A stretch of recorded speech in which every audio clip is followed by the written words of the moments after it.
자, 오늘 본문은 예수께서 중풍병자를 고치신 내용입니다. 그렇죠? 이제 뭐 어느 정도 감이 오시겠지만 이 내용은 단순히 예수께서 기적을 일으켜 가지고 중풍병자를 고치신 것을 말하려고 하는 것이 아니에요. 그죠? 예수님께서 기적을 베푸신 데는 다 의미가 있다 그랬어요. 단순히 병 고치는 것만 생각해서 나도 아프니까 예수님께 뭔가를 하면 고침 받겠지, 그게 아니에요. 그런 말씀이 아닙니다. 그냥 그렇게 해석하시면 안 돼요. 다 의미가 있어요. 예수님께서 병을 고치시는 건. 그죠? 그러니까 이제는 뭐 앞에서 그 여러 번 얘기했으니까 이제 그런 의미로 안 받아들이실 겁니다. 그러고 믿어요. 자, 이 사건을 통해서 예수께서 죄 사하는 권능에 대해서 말씀하고 계시거든요. 나는 병 고치는 것뿐만 아니라 죄 사하는 권능까지, 죄 사하는 권능을 가지고 있다라고 이제 말씀을 하신 거예요. 대놓고 이제 말씀하시는 거예요. 선포하신 것이죠. 사람들에게 그걸 알리는 거예요. 나는 죄 사하는 권능이 있어. 그러면 이제 사람들이 뭐라고 했어요? 난리가 나는 거죠, 그죠? 이스라엘 안에서는 이제 난리가 나요. 저 사람이 뭐길래 하나님만 죄를 사할 수 있는데 지가 죄를 사할 수 있다 그러지? 뭐 이렇게 생각할 거 아니에요, 그죠? 이게 이제 막 숭숭숭하고 난리가 난 겁니다. 그 사건이에요. 자, 그런 차원에서 예수님께서는 죄 사하는 권능이 있다라는 것을 알리는다는 차원에서 지금 중풍병자를 고치신 건데, 그런 차원에서 예수께서 행하신 모든 기적들은 예수 그리스도는 누구신가를 알기 위한 하나의 그냥 근거로서 사용되고 있는 것이죠. 무엇을 하려고 이 땅에 오신 것인가? 예수님께서 왜 이 땅에 오셨나? 즉 예수님의 메시아직에 대해 이제 이 기적들을 가지고 우리가 찾아야 할 관점과 핵심은 예수 그리스도의 메시아직이라는 거죠. 거기로 모여야 된다라는 거예요.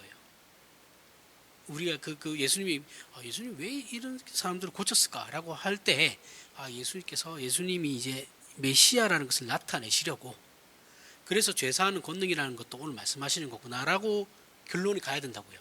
그렇게 가야 되는 거예요. 그게 아니고 단순히 예수님도 이렇게 했으니까 우리도 할 수 있어, 우리도 고칠 수 있어, 그거 아니에요. 예수님께서 하셨다고 우리가 다 하는 거 아니에요. 하는 거 할 수 있는 것도 없고 다 해야 되는 것도 아니에요. 예수님께서는 다 하실 이유가 있는 거고, 뭐 우리가 꼭 그런 건 아닙니다. 그런데 바로 이 예수님의 죄사하는 권능에 대한 문제가, 우리가 왜 예수를 믿는가, 믿어서 무엇을 기대하는가 라는 신앙의 본질적인 문제에 지대한 영향을 미치기 때문에 우리는 이 문제를 깊이 이해할 필요가 있어요.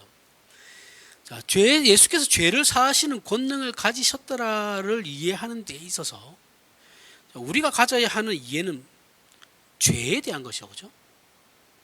여기 핵심은 죄입니다. 죄 사하는 권능을 가지시니까 우리는 지금 아픈 거에 중풍 병자에 초점이 가면 안 되고 우리 죄를 생각해야 되는 거예요. 기독교에서 말하는 죄는 윤리 도덕적인 것이 아니죠. 그죠? 하나님과 분리된 것 자체가 죄입니다. 그죠?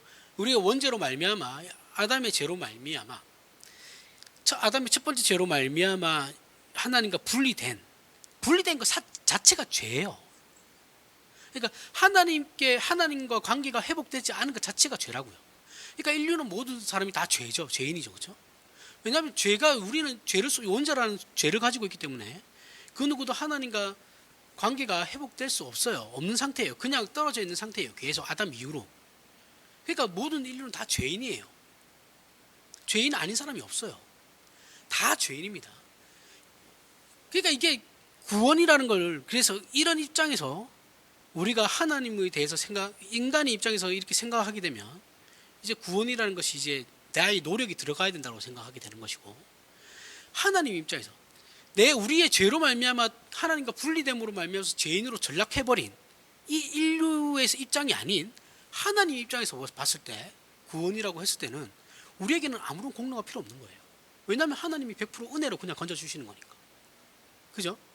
그러니까 내 노력, 이 인간의 어떤 공로, 이렇게 생각하기 시작하면 이거는 이단으로 가는 거예요. 그냥 다 그렇게 빠지는 거예요. 내 노력, 내 열심. 이렇게 되면 이제 구원은 100% 하나님의 은혜가 되는 게 아닙니다. 그죠? 분리되고 단절된 상태는 무조건 죄예요. 그러니까 나는 죄를 지은 적이 한 번도 없는데요. 분리된 것 자체가 죄라니까. 하나님과 분리되어 있는 것 자체가 죄예요. 기독교의 죄는 그거예요. 그러면 예수님께서 왜 오셨겠어요? 이 관계를 회복하러 오신 거죠, 그렇죠? 십자가의 죽으심으로 말미암아, 그리고 부활하심으로 말미암아서. 자, 우리 인간은 원래 하나님으로부터만 의와 진리와 생명을 공급받게끔 만들어진 존재예요. 아담과 하와는 원래 하나님으로부터만 모든 것을 공급받을 수 있게 만들어진 존재라고요. 사람이 선함을 행하고 의를 행할 수 있는 건 하나님과 연결되어 있기 때문에 행할 수 있었던 거거든요. 그런데 이게 분리되었단 말이죠. 끊겼어요. 그러면 우리가 하나님으로부터 모든 것을 거룩함이나 의나 생명이나 뭐 진리나 이런 것을 다 공급받았는데 이게 끊겨버리니까 공급받을 데가 없잖아요. 그죠? 생명줄이 끊어졌는데 그럼 어떻게 돼요? 냉장고에 전기가 끊어졌으면 어떻게 돼요? 냉장고 안에 물건 다 상하는 거죠. 그렇죠? 동일한 거예요. 그럼 우리 안에 부패가 생기는 거죠. 그래서 전적으로 인간이 부패했다라는 거예요. 칼빈의 5대 강령 중에. 인간은 전적으로 부패한 존재예요. 공급받을 수가 없으니까. 원래 그렇게 만들어졌기 때문에 그게 끊어지면 우리는 그냥 죄인으로 전락하는 거예요. 우리 안에 썩어 문드러지는 것밖에 없어요. 우리가 잘 아는 대로 이거 창세기에 나오는 내용들입니다. 그렇죠? 창세기에서 인류의 조상인 아담이 타락하게 된 장면을 보게 되면 이 문제의 이해가 더 분명해지죠. 하나님께서 아담에게 약속을 하시기를, 명령하시고 약속하시기를 선악을 알게 하는 나무의 열매를 따먹지 말라라고 하셨고, 그것을 따먹을 경우 반드시 죽는다고 하셨어요. 그럼에도 불구하고 아담과 하와는 선악을 알게 하는 나무를 따먹었습니다. 따먹었지만 바로 죽진 않죠. 바로 죽진 않고 에덴 동산에서 추방돼요. 자, 성경에서 말하는 죽음이라는 건 생물학적인 죽음을 포함하긴 하지만, 여기서 말하는 죽음이라고 너희가 반드시 죽으리라고 했을 때 원래 인간은 죽지 않은 존재였거든요. 그런데 이것으로 말미암아서 일단은 죽게 돼요. 그죠? 생물학적인 죽음을 포함하는 얘기입니다만, 죄의 삭슨, 하지만 1차적인, 여기서 말해서 하나님께서 너희가 반드시 죽으리라고 했을 때 이 죽음의 의미는, 1차적인 의미는 하나님과의 관계의 끊어짐이에요. 2차적인 죽음이 우리의 생물학적인 죽음인 거고, 왜냐하면 죄의 삭슨 사망이니까요. 그렇죠? 우리의 죄로 말미암아 사망이 들어온 거니까. 그리고 에덴 동산은 하늘에 있는 성전을, 천당에 있는 그 성전을 그대로 땅에다가 하나님께서 재현하신 거거든요. 물론 똑같지는 않을 겁니다. 하지만 그런 의미로 재현을 하신 거기 때문에 에덴 동산에서는 더 이상 죄인이 살아갈 수 없죠. 그러니까 어떻게 돼요? 추방된 거죠. 추방시키는 겁니다. 더 이상 하나님과의 관계가 단절된 상태로는 하나님의 그 거룩한 장소에 있을 수가 없는 거예요. 그 이후의 인류 역사는 뭐 성경에 그 이후에 아담의 후손들을 보면 뭐 난리도 아니죠. 그렇죠? 부패함과 더러움이 창궐해요. 말 그대로. 그럴 수밖에 없는 것이 뭐라고요? 죄로 말미암아 하나님으로부터 분리된 인간이 의와 진리와 생명을 공급받지 못하게 되니까, 냉장고인데 전기를 공급받지 못하게 되니까 안에 내용물이 다 썩어 문드러지는 거예요.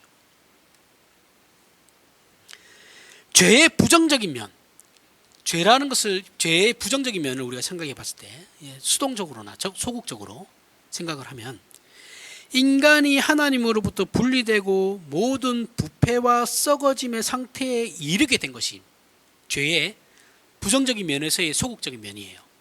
그럼 죄의 부정적인 면에서의 적극적인 면, 뭐라고 하면 뭐가 있냐면, 우리가 하나님을 닮고 하나님만을 소원하고 하나님의 형상적 존재로서의 인간의 참 모습을 소유하거나 거룩이나 의를 행할 수 없게 된 거예요.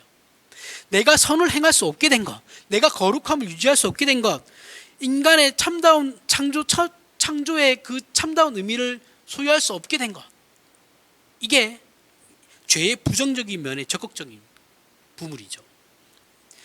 결국 죄로 말미암는 인간의 상태는 하나님을 잊고 외면하며 하나님을 반대하고 사는 상태라는 것을 우리는 분명히 이해하고 있어야 됩니다. 세상 사람들은 절대 그래서 하나님을 못 믿어요. 믿을 수가 없어요. 온갖 어떤 합리적인 얘기를 합리적으로 막 얘기하는 것 같지만 사실은 그들 안에 믿음이 생기지가 않아요. 그래서 못 믿는 거예요. 그러니까 그들이 못 믿는다라고 생각했을 때 이상하게 생각하실 필요가 없어요. 왜냐하면 사실은 믿는 게 더 신기한 거예요. 그들이 못 믿는 게 신기한 게 아니라 믿는 게 신비죠. 기독교에는 신비가 들어가니까요. 그렇죠? 우리의 믿음, 우리의 구원 자체가 다 신비에 들어가는 겁니다. 저들을 이해 못할 필요는 없어요. 저들은 원래 그런 사람들이다라고 생각하시면 되는 겁니다. 그래서 로마서 1장 18절부터 25절, 별 어려운 내용 없었습니다. 이 문제에 대해서 이제 분명하게 얘기해요. 바울이 로마서 1장 18절부터 25절에 하나님의 진노가 불의로 진리를 막는 사람들의 모든 경건하지 않음과 불의에 대하여 하늘로부터 나타나나니 이는 하나님을 알만한 것이 그들 속에 보임이라. 하나님께서 이를 그들에게 보이셨느니라. 창세로부터 그의 보이지 아니하는 것들 곧 그의 영원하신 능력과 신성이 그가 만드신 만물에 분명히 보여 알려졌나니 그러므로 그들이 핑계하지 못할지니라. 하나님을 알되 하나님을 영화롭게도 아니하며 감사하지도 아니하고 오히려 그 생각이 허망하여지며 미련한 마음이 어두워졌나니 그 스스로 지혜 있다 하나 어리석게 되어 썩어지지 아니하는 하나님의 영광을 썩어진 사람과 새와 짐승과 기어다니는 동물 모양의 우상으로 바꾸었느니라. 그러므로 하나님께서 그들을 마음의 정욕대로 더러움에 내버려 두사 그들의 몸을 서로 욕되게 하게 하셨으니 이는 그들이 하나님의 진리를 거짓 것으로 바꾸어 피조물을 조물주보다 더 경배하고 섬김이라. 주는 곧 영원히 찬송할 이시로다. 아멘. 자, 하나님께서는 인간에게 일반 계시로 나타내 보이신다고 해요. 자연 만물이나 모든 것으로 사람들에게 일반 계시로 나타내 보이세요. 그런데 사람들은 그걸 안 믿죠, 그렇죠? 그러니까 하나님께서는 나중에 심판하실 때 그들에게 나는 하나님이 계신 줄 몰랐습니다라는 말을 못하게 하시려고 일반 계시로 다 나타내 보이시는 거예요. 근데 그들은 모르죠, 그렇죠? 알 수 없어요. 알아도 못 믿어요. 믿을 수 없어요. 그들에게 믿음이 안 생기기 때문에. 그래서 그들은 어떻게 해요? 그들의 것을 가지고 자기네들이 원하는 우상을 만든다라는 거예요. 자, 이 말씀은 인간이 죄로 말미암아 타락하여 하나님과 단절됨으로 어떤 상태가 되었는지를 묘사하는 것이죠, 그렇죠? 이들은 하나님 타락함으로 말미암아서 하나님 믿고 싶지만 믿지도 못하고 자신들이 하나님이 없다고 하거나 아니면 자신들이 원하는 신을 스스로 만드는 거예요.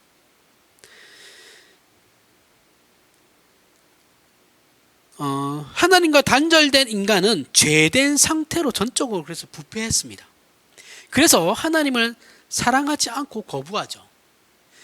진리를 거짓된 것으로 바꾸고 자기 욕심대로 살며 창조주 하나님의 거룩함을 하찮은 피조물의 형상으로 바꾸어버려요. 이것이 죄로 말미암아 하나님으로부터 단절된 인간의 결과입니다.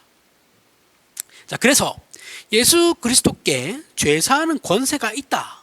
오늘 예수님께서 말씀하시는, 그리고 너희를 구원하러 왔다는 것은 단순히 너희는 이제부터 죄가 없다라고 선언하러 오시는 것이 아니에요. 단순한 선언이 아니시다라는 거예요. 예수께서 죄를 사하신다라는 것은 우리가 앞에서 죄를 정의할 때 죄는 윤리도덕적인 것이 아니라 그랬죠, 그렇죠? 기독교에서 죄는 윤리도덕적인 문제가 아니에요. 하나님으로부터 분리되고 단절된 상태라고 했습니다. 예수님께서는 우리의 이런 상태를 정상적으로 회복시키려고 오신 것이죠. 그죠? 하나님과 단절되어 끊어져 있는 이 관계를 다시 그 관계를 만들려고 오신 거예요. 회복시키기 위해서. 그게 바로 구원이고 죄사함이거든요. 자, 이건 죄 지은 자의 죄의 본질은 그냥 놔두고 이 문제를 잘 생각해야 되는 게 뭐냐면, 우리의 구원이라는 것이 죄 지은 자의 죄의 본질은 놔두고 그냥 죄 없다고 면제하는 개념이 아니에요. 너 좋아. 너 오늘부터 너희 죄 없어. 그게 아니에요. 단순히 그렇게 말씀하시는 것이 그렇게 선언만 하시는 것이 아니다라는 거예요. 이렇게 되면 하나님과 우리의 관계가 회복되지 않았음에도 불구하고, 그죠? 우리 죄가 사해진다라는 것이 되어버리거든요. 그렇잖아요. 예수님은 지금 하나님과 우리의 관계, 인간의 관계를 회복시키러 오신 건데, 이게 없이도 하나님께서 단순히 선포하심으로 말미암아 너희가 오늘부터는 죄 없다고 내가 쳐줄게, 이렇게 함으로 말미암아서 죄가 사해진다라는 마치 이런 개념으로 가게 돼버리면 이거 이단이죠, 그죠? 이건 기독교 아니에요.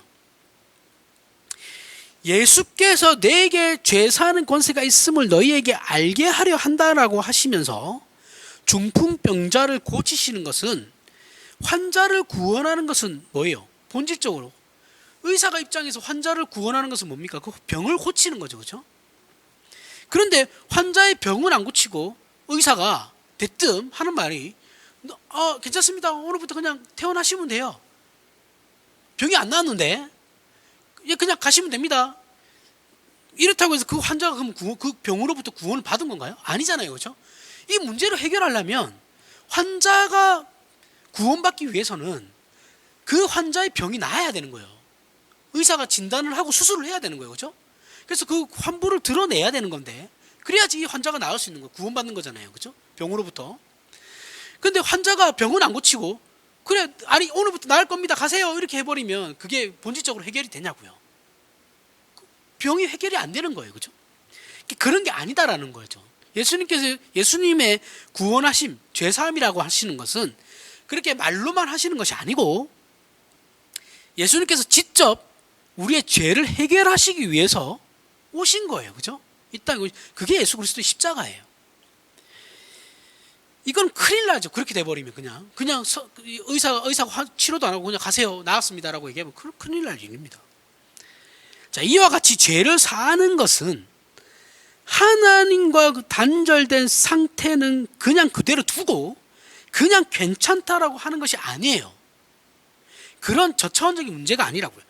하나님과 우리가 다시 화목하도록 우리를 회복시켜 놔야 그것이 죄를 사하는 것이 되는 겁니다. 그죠? 관계가 회복되지 않고는 죄사함이 있을 수 없어요. 그래서 예수께서 오신 것도, 오신 것과 예수께서 내게 죄사하는 권능이 있다라고 말씀하신 근거는 우리를 죄악에서 꺼내시고 하나님과의 관계를 회복시키기 위하여 대속자로 이 땅에 오셨고 십자가를 지실 것을 근거로 해서 내게 죄사하는 권능이 있다고 말씀하고 계시는 거예요. 이 십자가를 염두에 두고 말씀하시는 겁니다. 기적이라는 것도 결국 다 십자가로 가야 돼요. 왜냐하면 그게 메시아의 역할이시니까, 1차적인 목적이시고, 그죠? 메시아의 1차적인 목적은 십자가예요. 그 다음에 나머지는 다 부차적인 겁니다. 자, 로마서 4장 25절에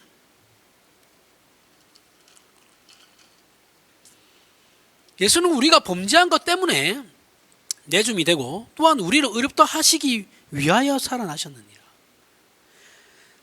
자, 예수께서 우리를 위하여 죽으신 이유는, 오늘 왜 이렇게 기본적인 걸 설명합니까? 이렇게 말씀하실지 모르겠는데, 사실 이거 이해 잘 못해요, 한국 교인들이.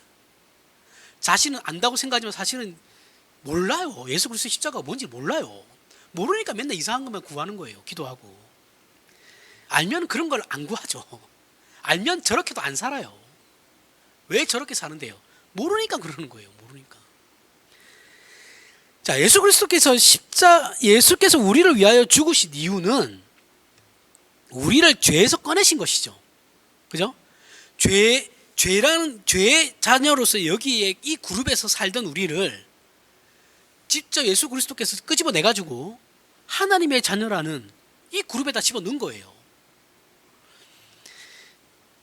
그리고 다시 살아나신 이유는 뭡니까? 우리를 하나님의 백성으로서, 하나님 나라의 백성으로서 살게 하기 위함이죠. 그래서 부활하신 거예요. 영혼을 주시기 위함이죠. 부활의 첫 열매로 오신 거니까. 좀 더 구체적으로 로마서 6장 6절부터 14절에, 자, 우리가 알거니와 우리의 옛사람이 예수와 함께 십자가에 못 박힌 것은 죄의 몸이 죽어 다시는 우리가 죄에게 종노릇 하지 아니하려 함이니 이는 죽은 자가 죄에서 벗어나 의롭다 하심을 얻음이라. 만일 우리가 그리스도와 함께 죽었으면 또한 그와 함께 살 줄을 믿노니 이는 그리스도께서 죽은 자 가운데서 살아나셨음에 다시 죽지 아니하시고 사망이 다시 그를 주장하지 못할 줄을 알미로다.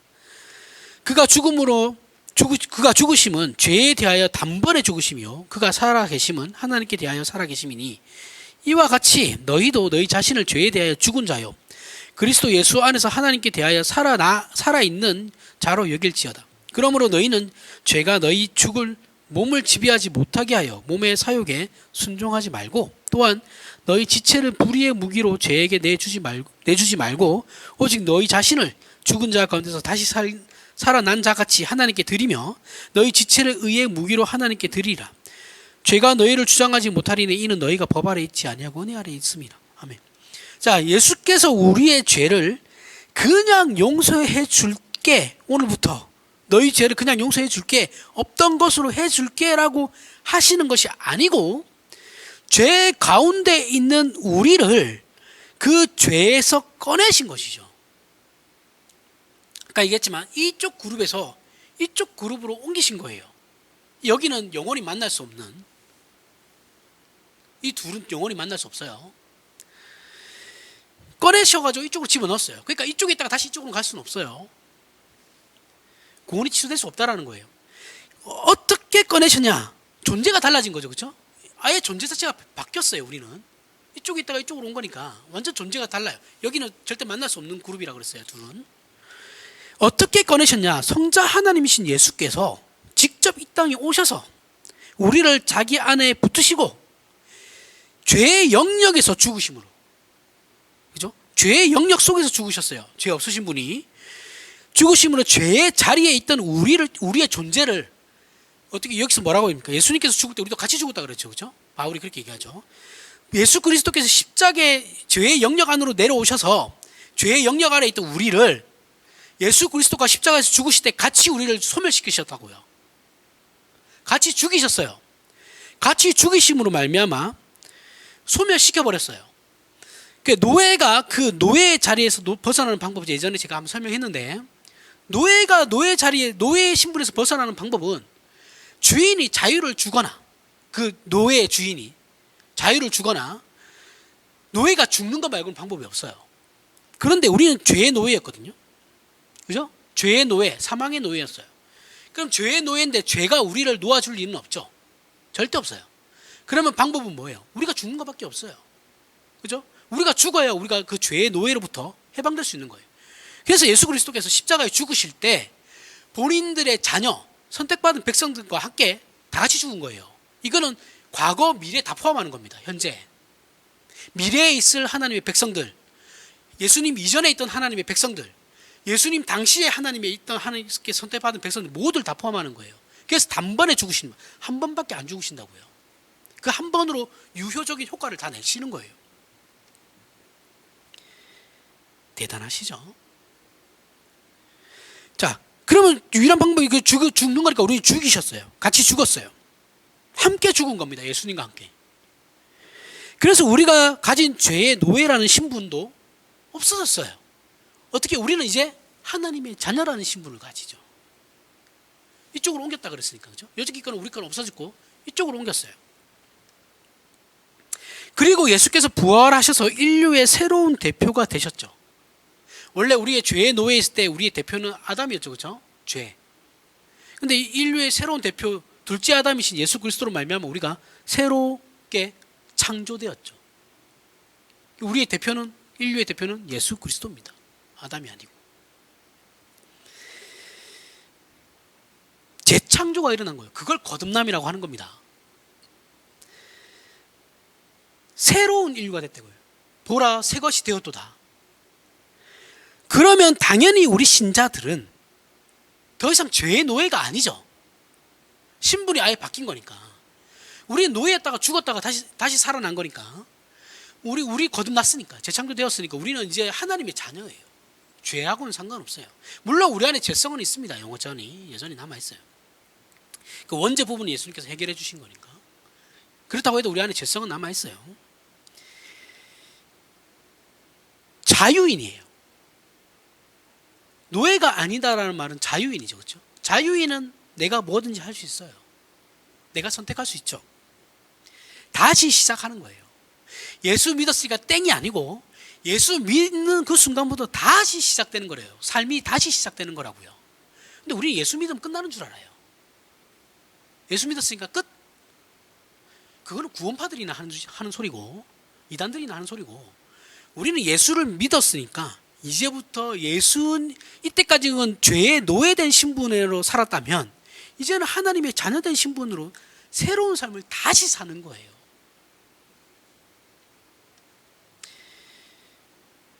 더 나은 상태가 됐죠. 첫 아담보다. 그게 예수께서 십자가에 죽으신 이유입니다. 자, 출애굽을 한번 생각해 볼까요? 이스라엘이 출애굽할 때 그 상실을 생각해 보면 좀 이해하기 쉽습니다. 하나님께서 애굽에 노예된 이스라엘의 신분이 노예예요. 이집트의 노예입니다. 그렇죠? 그 이스라엘을 구원하기 위해서 힘으로 애굽 왕 바로를 치시고 이스라엘을 출애굽시키시죠. 그러나 또 다른 설명으로는 이스라엘은 애굽을 나오자마자 어떻게 해요? 홍해를 하나님께서 의도적으로 건너게 하시죠. 바다 속을 건너게 하십니다. 홍해를 가르셔가지고. 이것은 상징적으로 이제 세례를 얘기하는 건데, 애굽의 노예 신분으로 존재하던 이스라엘은 이때 바다에 빠져서 다 죽은 거예요. 이스라엘은 없어졌어요. 노예였던 이스라엘은 없어졌고, 그래서 애굽은 더 이상 이스라엘을 노예로 삼을 수 없어요. 왜냐하면 노예였던 이스라엘은 홍해에 빠져서 다 죽었거든요. 그러면은 광야를 거쳐서 가나안 땅으로 들어간 이스라엘은 40년 동안 광야를 헤매고 다시 가나안 땅으로 들어갔던 그 이스라엘은 어떤 이스라엘이냐면 홍해로부터 다시 태어난 이스라엘이에요. 이해가 가세요? 그 이스라엘의 시작은 애굽이 아니고 홍해예요. 홍해로부터 다시 재창조된 이스라엘이 가나안 땅으로 들어간 거예요. 이들은 거기서부터 새로운 신분으로 재창조된 존재로 더 이상 노예가 아닌 자유인의 신분으로 나온 것이죠. 자, 모세를 지도자로 한 새로운 이스라엘이고, 오늘날로 말하면 모세를 상징하는 예수 그리스도를 머리로 한 새로운 존재들이 된 거라고요. 이것이 구원이고 이것이 이루시는 이가 바로 예수 그리스도십니다. 그래서 예수 그리스도의 십자가 사건은 예수님께서 성부 하나님께 그냥 우리를 불쌍히 여겨서 용서해 달라고 동정을 유발시키시는 것이 아니고, 이 사건은 실질적으로 우리를 죄의 영역에서 구원해내고 새로운 영역인 하나님과 화목한 영역, 하나님의 자녀된 영역, 백성된 영역, 그로서의 새롭게 만들어내신 거라고요. 그래서 구원은 죄와 사망에서 벗어나 하나님과 분리되고 단절되고 잊고 반대하며 살던 자리로부터 하나님의 자녀라는, 하나님과 화목되고 하나님을 사랑하고 하나님을 본받고 담는 자리로의 전환이에요.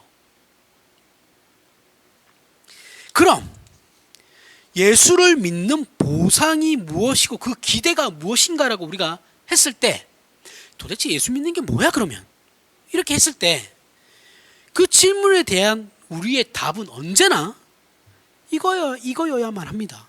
하나님과 함께 사는 것, 하나님의 자녀라 부름 받는 것, 하나님의 기뻐하심을 입는 것, 하나님을 사랑하고 소원하는 것, 이것이 구원의 가장 중요한 목표죠. 그죠?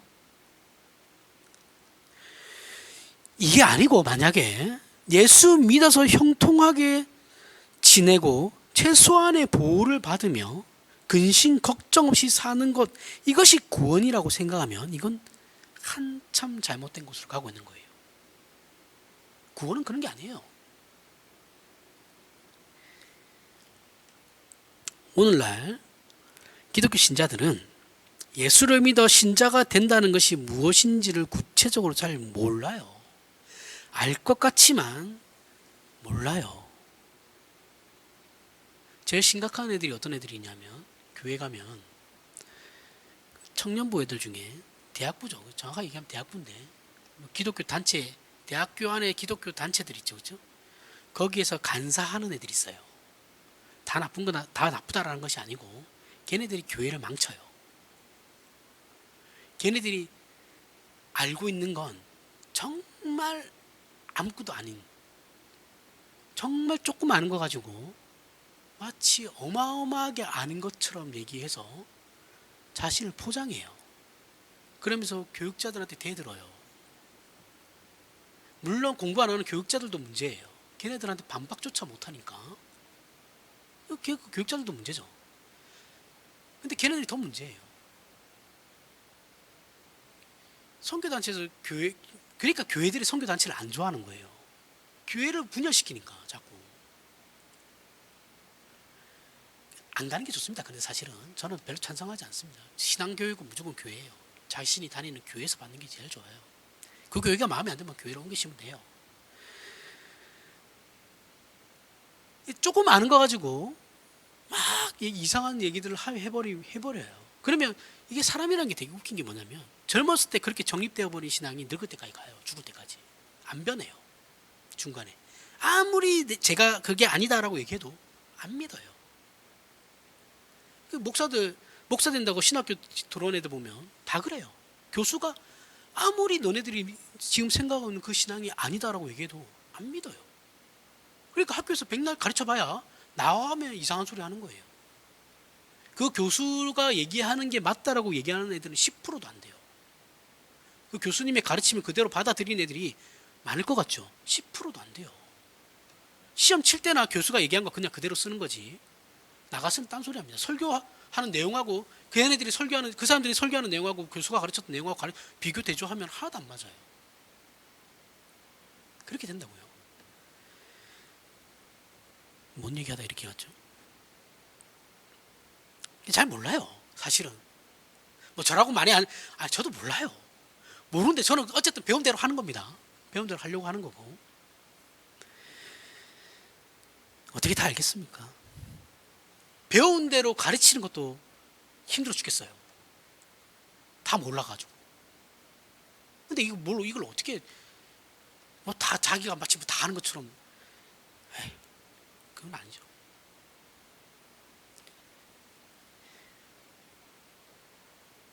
구원에 대해서 우리가 다시 한번, 한국교회는 진짜 다시 한번 생각해 봐야 됩니다. 진짜 구원이 뭘까? 그럼 진짜 예수 믿어서, 본인 삶으로 느끼잖아요. 내가 예수 믿어서 그럼 진짜 잘 됐나? 내 삶이 변했나? 내 환경이 변했나? 돌아보시라고요. 변했어요? 저는 하나도 안 변했는데. 우리 집은 점점 어려워졌어요, 진짜. 옛날에 비해서.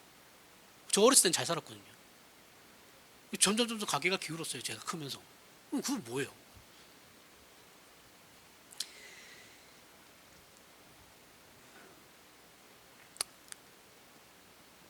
하나님과 단절됨으로 하나님을 잊고 무시하고 죄의 노예로 죄에 찌들어 아무런 희망도 소망도 없이 죽는 날만 받아놓고 살던 사람들이었어요. 우리는. 그죠? 우리는 뭘 해도 선함이나 의로움이 없기 때문에 뭘 해도 죄밖에 안 돼요. 결과적으로는 다 죄예요. 죄만 드러나요. 그러니까 죽는 날만 받아놓고 사는 거죠. 아무런 희망도 없던 자들이었어요. 그런 자들이 하나님을 즐거워하고 소원하며 기뻐하고 그분을 닮는 자로 바뀐 거예요. 이게 기적이 아니면 뭐가 기적이죠? 이것이 우리 신자의 영광이고 특권입니다. 근데 우리는 이걸 영광으로 생각 안 하죠. 특권이라고도 생각 안 해요. 권리라고도 생각 안 하고 책임이라고도 생각 안 하고 자랑으로도 여기지 않아요. 근데 이것이 우리 신자의 영광이고 특권이고 권리고 책임이고 자랑입니다. 우리가 우리가 생각하지 않는 것이 우리에게 있어서 특권이라고요. 우리가 내 신앙을 점검할 때 이 기준을 가지고 하셔야 돼요. 이게 아니고 내 환경이, 내 삶의 조건이 얼마나 바뀌었냐를 가지고 생각하기 시작하면 세상 사람과 다를 게 하나도 없습니다. 그럼 교회를 왜 다녀요? 그냥 열심히 더 일하면 되지. 주일날도 나가서 일하고 그냥. 우리의 소원이 뭐예요? 우리의 소원이 뭡니까? 큰 거 바라지 않고 항상 얘기하죠, 그죠? 우리의 소원은 크지 않아요. 항상 새끼 밥 먹을 수 있고 자식 새끼들 속 안 썩이고, 그죠? 그다음 또 뭐 했어요? 우리 자식이 남들에게 손가락질 안 받았으면 좋겠고, 뭐 남편 속 안 썩였으면 좋겠고, 뭐그 정도죠, 그죠? 늘 그것만으로 우리는 만족한다고 합니다. 하지만 하나님께서 말씀하시는 건 뭐냐면, 우리는 내 자녀들은 그 정도 가지고는 안 돼라고 말씀하시는 거예요. 내 자녀들은 그 정도 수준 낮은 삶을 살면 안 돼라고 말씀하시는 거라고요. 배부른 돼지가 되라고 말씀하지 않아요. 배고픈 소크라테스가 되라고 그러지.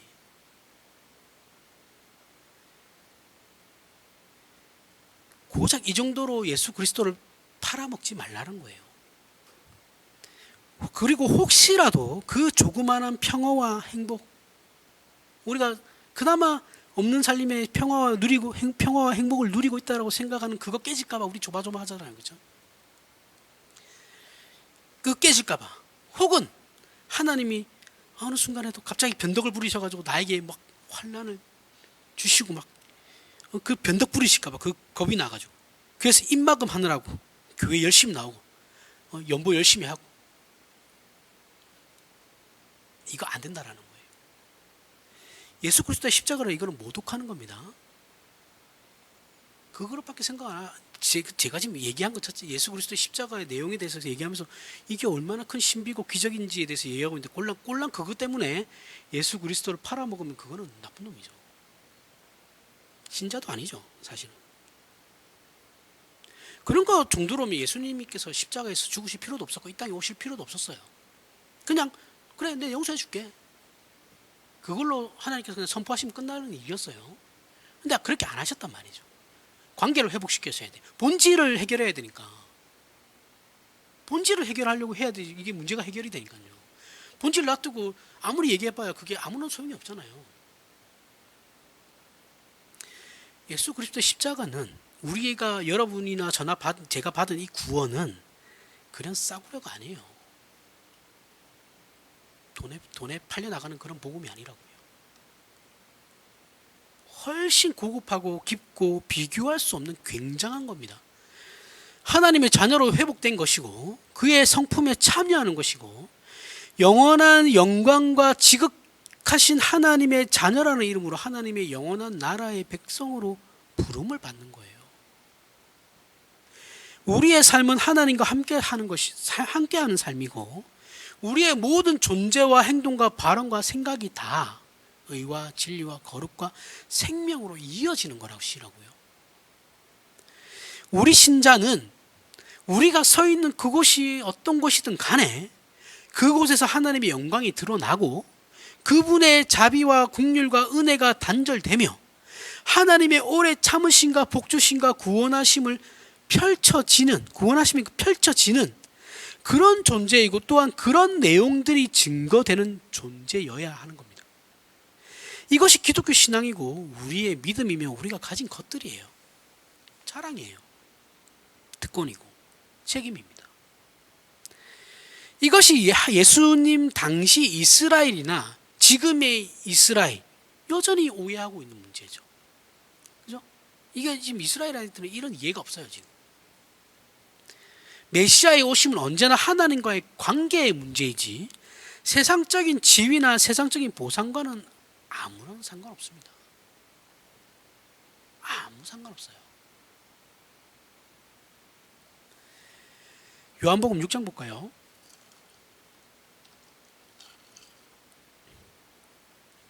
그런 말이죠. 잘 될 일이 없는데 잘 되고 있으면 의심해 봐야 돼요. 내 인생에 잘 풀릴 일이 없는데 갑자기 잘 풀리잖아요. 뭔가 술술술술. 그게 은혜인지 아닌지를 잘 분별하셔야 됩니다. 무슨 말인지 이해하시죠? 요한복음 6장 53절부터 58절에 예수께서 이르시되 내가 진실로 진실로 너희에게 이르노니 인자의 살을 먹지 아니하고 인자의 피를 마시지 아니하면 너희 속에 생명이 없느니라. 내 살을 먹고 내 피를 마시는 자는 영생을 가졌고 마지막 날에 내가 그를 다시 살리리니 내 살은 참된 양식이요 내 피는 참된 음료로다. 내 살을 먹고 내 피를 마시는 자는 내 안에 거하고 나도 그의 안에 거하나니 살아계신 아버지께서 나를 보내심에 내가 아버지로 말미암아 사는 것 같이 나를 먹는 그 사람도 나로 말미암아 살리라. 이것은 하늘에서 내려온 떡이니 조상들이 먹고도 죽은 그것과 같지 아니하여 이 떡을 먹는 자는 영원히 살리라. 예수께서 나는 생명의 떡, 생명의 양식이니 나를 먹으라라고 말씀하시죠, 그렇죠? 그러나 이스라엘은 메시아를 이런 차원에서 기대하고 있지 않는 거예요. 이스라엘 자신들이 처해 있는 현실적 고난을 이제 해방시키고 옛 다윗의 영광을 회복시킬 힘을 가진 해방자를 기다리고 있는 거죠. 이스라엘은. 혹시 예수께서 메시아일 수도 있겠다는 기대를 잠시 했어요. 초반에 잠시 했습니다. 혹시일 수도 있겠다라는 생각을 한 무리들도 있어요. 그런데 길지는 않았죠. 왜냐하면 예수께서 어느 곳에서도 정치적이나 군사적 이스라엘이 처해 있는 이 국제 정세 가운데서의 그 문제를 해결하겠다는 말씀을 하신 적이 없고, 오히려 그런 얘기와 그런 생각을 가지고 있는 자신들을 비판하시거든요. 그러니까 저 사람은 메시아 아니야. 이 사람들이 그렇게 생각한 거죠. 자신들을 공격하니까. 그래서 예수님의 이 말씀을 요한복음 6장 60절에 제자 중 여럿이 듣고 말하되 이 말씀은 어렵다. 누가 들을 수 있느냐 이렇게 얘기하고 있어요. 그렇죠? 저들이 이제 어떤 생각을 갖냐면 무슨 말이야? 이해할 수 없는데 너무 어렵네. 이렇게 그러니까 우리는 예수님의 말씀 자체가 어렵다고 생각하잖아요. 그렇죠? 이 말씀 그렇게 이해하는데 이 말씀 그런 의미가 아니에요. 어렵다라는 것이 아니고 예수님의 말씀 자체가 어렵다라는 것이 아니고 지네들이 생각하는 메시아의 개념과 다르니까 이해를 못하는 거예요. 무슨 말인지 이해가시죠? 지금 제자들조차도 예수님이 오신 이유를 몰라요. 나중에 십자가에 부활하시고 난 뒤에 이제 다 알게 되는 거죠, 그렇죠? 이 당시만 해도 제자들도 몰랐어요. 제자들도 예수님이 그냥 혁명가인 줄만 알았지 몰랐어요. 그러니까 이상한데 무슨 자다가 봉창 두드리는 소리야? 왜 우리가 예수 그리스도를 먹어야 되는 거야? 모르는 거예요. 이해가 없어요. 그러니까 말 자체를 이해 못한 건 아니에요. 지금 예수님이 메시아에 대한 그 개념과 자기들이 가지고 있던 메시아의 개념이 지금 충돌한 거예요. 그래서 예수께서 이렇게 말씀하시죠. 61절부터 63절 그 밑에 절에 보면 60절 밑에 예수께서 스스로 제자들이 이 말씀에 대하여 수군거리죠. 그죠? 이상하다. 우리가 알던 게 아니야. 막 수군거려요. 그러니까 예수님께서 이렇게 말씀하시죠. 이 말이 너희에게 걸림이 되느냐? 그러면 너희는 인자가 이전에 있던 곳으로 올라가는 것을 본다면 어떻게 하겠느냐? 살리는 것은 영이니 육은 무익하니라. 내가 너희에게 이른 말은 영이요 생명이니라. 육은 무익하다고 해서 또 이상하게 또 육체는 물질은 더럽고 이런 말씀 아닙니다. 그런 의미 아니에요. 예수께서 하신 말씀은 이런 겁니다. 물론 나는 메시아야. 나는 메시아인데 그러나 내가 하려는 일들은 예수님께서 지금 요한복음 6장에서 쭉 말씀하신 거 53절부터 쭉 말씀하신 거는 내가 하려는 일들은 이스라엘이라는 나라를 회복시키는 것이 아니고 하나님과 인간과의 관계를 회복하기 위한 영적인 일이야. 너희에게 이른 말은 영이요 생명이니라. 영적인 일이라는 거예요. 하나님 나라의 백성을 부르기 위해서 나는 온 것이다 라고 말씀하시는 거예요. 한 걸음 더 나가서 62절에 너희는 인자가 이전에 있던 곳으로 올라가는 것을 본다면 어떻게 하겠느냐? 자, 라는 말씀은 예수님께서 당신님이 성자 하나님이시고 권세와 권능을 가지고 이 땅에 오셨다는 말씀인 거죠. 그죠? 다시 올라간다고 그러시니까 원래 있던 곳에서 내려오신 거잖아요. 그죠? 그러니까 권능과 권세를 가지고 이 땅으로 오신 메시아다라는 것을 얘기하고 계시는 거예요. 그러나 이스라엘이 원하는 원하는 것은 세상 나라를 회복하는 것이죠. 그러니까 예수님께서는 너희들이 원하는 나는 이스라엘이란 나라를 회복하려는 생각은 하나도 없어. 그런 의도도 없고 우리로 하나님의 백성 되게 너희로 하나님의 백성이 되게끔 하기 위해서 하나님의 나라를 위해 위로부터 가지고 있던 권세와 능력을 가지고 이 땅에 온 거야. 그렇게 말씀하시는 거예요. 그러니까 마태가 하고 싶은 말이 뭐냐면 이 예수가 바로 너희가 그렇게 기다리던 메시아야. 그분은 힘이 없어서 십자가에 죽으신 것이 아니다라니까. 그분은 하늘의 권세와 권능을 그대로 가지고 이 땅에 오신 분이야. 우리를 하나님의 자녀되게 하기 위해서 우리의 죄를 사하기 위해서 친히 십자가에 죽으신 분이라. 그분께서 십자가에 죽으신 일은 하나님의 권세와 권능을 그대로 가진 채로 죽은 거라고.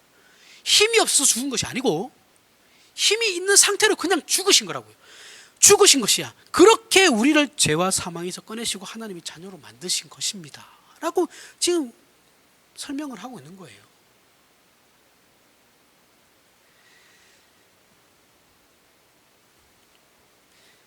우리는 예수 그리스도의 십자가 사건을 두고 어떤 생각을 하느냐 하면, 우리 집 교회는 고난주간이라는 게 없죠. 그렇죠? 고난주간은 원래 없는 거예요. 그건 가톨릭에서 이상하게 만든 겁니다. 특히 고난주간에 이런 얘기를 해요. 많이 십자가에서 생각하자면서 막 감정적으로 몰아가지고. 그렇죠? 그래서 어떻게 해요? 교인들을 울려야 돼요. 교회가 할 일은 고난주간에 최대한 교인들을 울려야 돼요. 그러면서 이 음악 쫙 깔아주죠. 그렇죠? 설교도 그런 설교합니다. PPT 띄워주면서 막 음악 깔아주고, 그죠? 패션 오브 크라이스트 그 영화 보여주면서. 이거 심파죠. 그죠? 기독교 심파예요. 제가 여러분이 말씀드렸던 것 중에 한 개가, 울면 생각을 못해요. 그죠? 울면은 감정으로 다 쏟아지기 때문에, 감정적으로 확 가버리기 때문에 사람이 이성이 없어져요.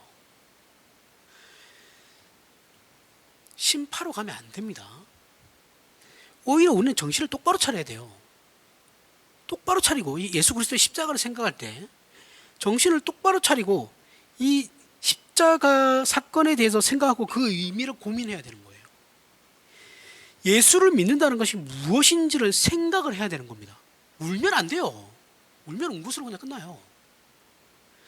죄와 사망에서 구원함을 받아 하나님을 잊고 무시하고 하며 반대하고 살아왔던 자리로부터 하나님을 나의 하나님, 나의 아버지로, 그분의 자녀로 그분을 닮고 소원하며 기뻐하여 우리가 존재하고 살며 생각하고 말하는 모든 것에 하나님의 기뻐하심을 요청하는 거라고요.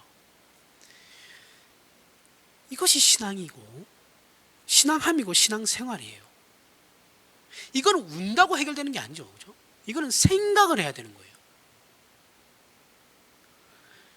세상은 우리를 괴롭힐 수 있고 핍박할 수 있어요. 고통과 고난으로 우리를 몰아넣을 수도 있습니다.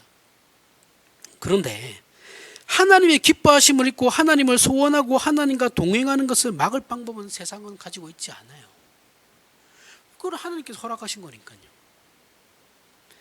그래서 우리 신자의 기쁨과 감사는 세상적인 보상이 있는 것이 아니에요. 언제나 하나님의 자녀됨이 있는 것이죠. 보편적 윤리 도덕을 상회하는 겁니다. 상회하며 정적으로 거룩한 차원에서 우리의 고급함과 성품과 인격과 하나님의 자녀된 기쁨이 있어요. 하나님께서 나와 함께 하심으로 거룩하게 지키시고 어떤 상황과 형편에서도 하나님의 자녀로서 존재하는 자랑과 그 어떤 곳이든 내가 있는 그곳은 부패하지 않고 빛을 발하며 생명의 결실이 일어나는 승리와 환희가 있을 수밖에 없음을 확인하는 것에서 우리의 신자의 기쁨이 있는 거예요. 뜻하지 않게 나에게 몇 천만 원이 들어오고 몇백억이 몇 억이 생겨, 이게 하나님의 복이 아닙니다. 그런 게 아니에요. 이건 값싼 복음이죠. 거짓 복음. 하나님께서 나와 함께 하심으로 거룩하게 지키고 어떤 상황과 형편에서도 하나님의 자녀로서 존재하고 자랑하는 것, 그게 신자의 기쁨이죠. 오늘 한국교회는 그렇게 많은 활동과 세력과 정치적 영향력과 교인 수를 자랑해요. 뻥튀기죠. 우리나라 한국교회가 옛날에 막 제가 어렸을 때만 해도 막 1000만 막 이랬거든요. 그거 거짓말이에요. 1000만 안 됩니다. 그때도 1,000만 안 돼. 1,000만 됐던 적이 없어요. 그 거짓말이에요. 지금 한 400만도 안 돼요. 죄송한데 420만이라고 하는데 그거 거짓말입니다. 중복된 신자들이 대부분이에요. 우리 교회 옮기면은 그 교인 안 빼잖아요. 이름 빼야 되는데, 그죠? 거짓말이에요. 400만도 안 됩니다. 지금 우리나라의 1위는 불교예요. 불교. 우리 기독교가 천주교랑 거의 비슷하게 가고 있어요. 지금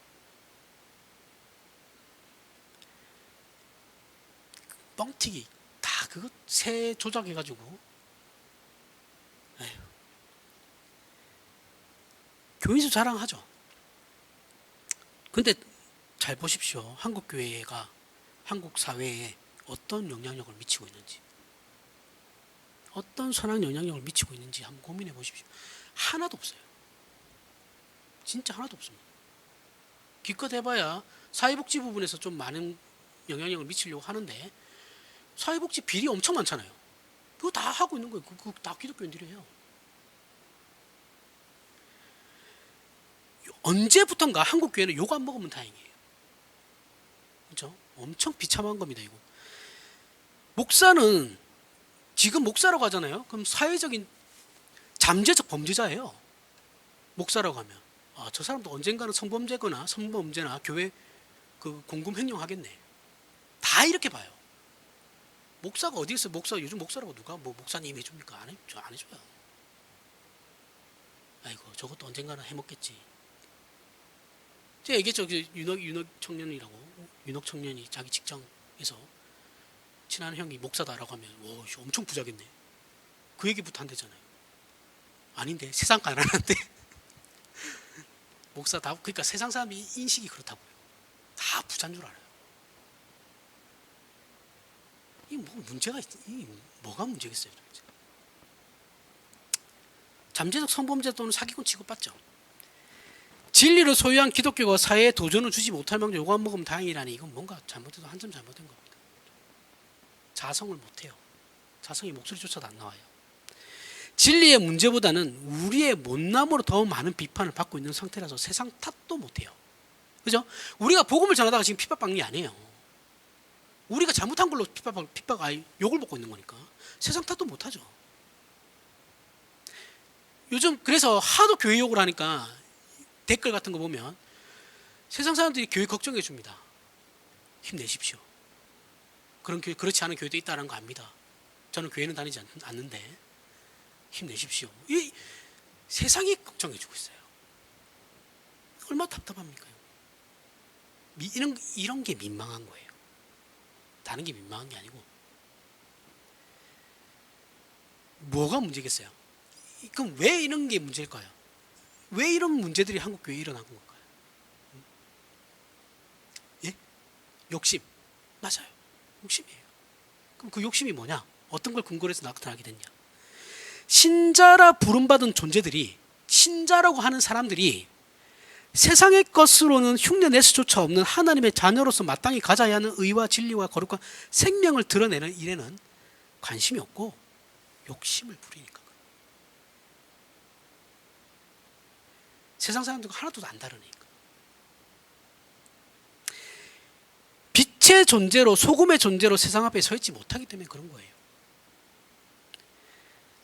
자, 우리 스스로 자신의 신앙을 말씀에 비추어 점검하시길 바랍니다. 그리하여 빼앗길 수 없는 하나님의 자녀된 감사와 승리와 한의와 자랑들을 저와 여러분들이 지켜나가길 바랍니다. 기도하겠습니다. 하나님 아버지, 은혜를 감사합니다. 하나님의 자녀라 불리는 그 특권과 자랑을 확인했습니다. 오늘 우리가 신앙 속에서 놓치고 있거나 실패하고 있는 것이 있다면, 또한 세상에 미혹되었거나 잘못한 것으로 하나님의 자녀로서 그 책임과 특권들을 소홀히 한 것이 있다면 부디 용서해 주시고 회복시켜 주시옵소서. 다시 한번 예수 그리스도의 십자가의 그 큰 권능에 근거하여 하나님의 자녀가 된 신자의 특권을 누리며 그 마땅한 책임들을 지켜내는 하나님의 자녀로서의 자랑과 승리를 누리게 하여 주시옵소서. 예수님 이름으로 기도합니다. 아멘.